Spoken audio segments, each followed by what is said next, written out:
US President Joe Biden is all set to host Japan and South Korea at Camp David, with concerns around North Korea's missiles program and China's growing assertiveness set to top the agenda. Announcements on expanded military cooperation are also expected, with ballistic missile defenses and technology development set to take center stage. To understand the dynamics and to discuss the possible outcomes of this trilateral, we have with us Professor James D.J. Brown, international affairs expert, joining us from Tokyo. So thank you so much for joining us. My pleasure. Now, sir, the United States, Japan and South Korea, as I mentioned, expected to announce plans for expanded military cooperation on ballistic missile defenses and technology development. What's your assessment of this? This is a very dramatic development. I think that what really stands out is the institutionalization of this trilateral relationship, with talk about establishing a three-way hotline, an annual summit, increased exercises between the three partners. And so this is really trying to go beyond the long-term difficulties in the relationship between Japan and South Korea and build a relationship for the future. Right, sir. Of course, I will come to that in just a second. But as I mentioned earlier, concerns over North Korea are going to dominate discussions as well. What sort of an approach do you think the allies can take, or rather, what sort of an approach do you think they should adopt? Yeah, so for both North Korea and also for China as well, it's seen as advantageous if there are splits, tensions within the region between Japan and South Korea, with those two countries being the main US allies. And so conversely, it's beneficial for the United States, Japan and South Korea if they can cooperate. So I think that North Korea will be doing everything possible to try and drive a wedge between the partners. So we might actually see alongside the summit on Friday, North Korea taking some action. So that might well be further missile launches, provocative statements, anything that can kind of ratchet up the tension. Right, so as per reports, North Korean leader Kim Jong-un, in fact, has ordered a drastic increase in production of missiles and other weapons. And this is US officials believe Russia's defense minister recently talked with North Korea about selling more weapons to Russia in its war with Ukraine. What's your take on this? Well, that's interesting, isn't it? What we see is that Russia's playing a role here as well. So, unfortunately, it does give the appearance of the region being split into almost Cold War-style blocs, with the United States, Japan, South Korea, and others on one side, and then on the other you have Russia cooperating more closely with North Korea, with China, and with Myanmar as well. And so I think with Russia's involvement, it shows that an isolated Russia is really desperate to create ties with pretty much any country that is still willing to have close military relationships with it. Right now, of course, China remains a concern as well, and the Indo-Pacific will come up in the discussions. What can you tell us of the role of these three, and what sort of challenges would you say lie ahead when it comes to China's growing assertiveness?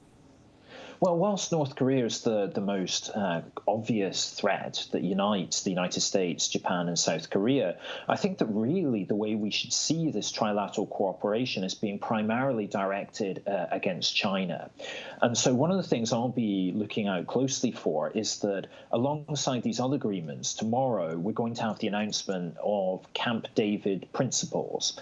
The suggestion is that within those there could be some wording related to China, and in particular, some mention of the Taiwan Strait.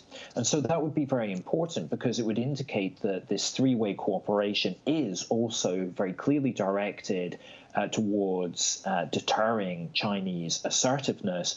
And that would be likely to be, well, very much unwelcome from Beijing's point of view. They regard, of course, the Taiwan Strait as being a domestic issue. If Japan, South Korea, and the United States together are talking about the Taiwan Strait, that's something that Beijing will be very unhappy about. Right. So you also just mentioned the Camp David principles. Could you elaborate on that further? Yeah, so we'll have to wait to find out the exact details. but it's expected that this will be emphasizing the commonality in the view between these three countries, emphasizing the importance of the rule-based international order, emphasizing that the status quo in international affairs should not be changed by force, and really emphasizing that some of these global issues, such as Taiwan and also Ukraine, are not just regional issues, but are of concern to all law-abiding states. Right. Now, coming back to a point that you'd made earlier, Japan and South Korea have been rapidly mending their ties as they deepen three-way security cooperation with Washington. What sort of cooperation and collaboration can we expect going forward?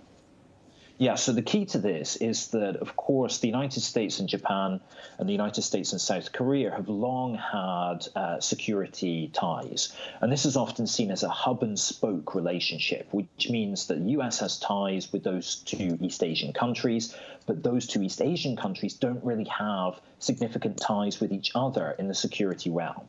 So the goal now is to go beyond that hub and spoke relationship and instead have a relationship where actually Japan and South Korea also have much closer security relations. So that's the key element here. And the hope then from Washington is that really improves, strengthens their position within East Asia and makes the countries less dependent on support from Washington. Right, sir. And what other issues would you think could be discussed at Camp David? How do you see this alliance evolving? Yeah, so the other thing here is that it's about looking towards the future. So at the moment, things are very good. You have Biden in the White House, who's very much committed to the US's alliances. You have Yoon, President Yoon in South Korea, who also wants to mend ties with Japan.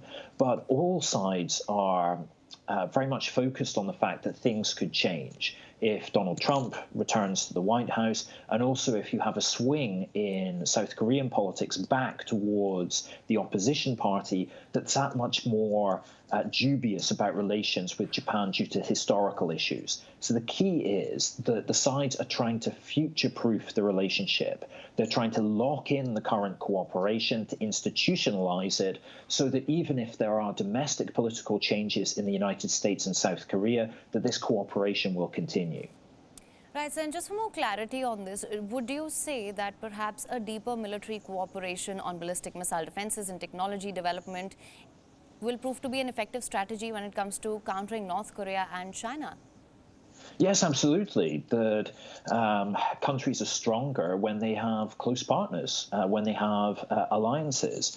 And so if this three-way cooperation can continue to build and we can move towards something which is a mutual security arrangement, then that means that countries like North Korea cannot try and play sort of divide and conquer. They can't try and split these partners up.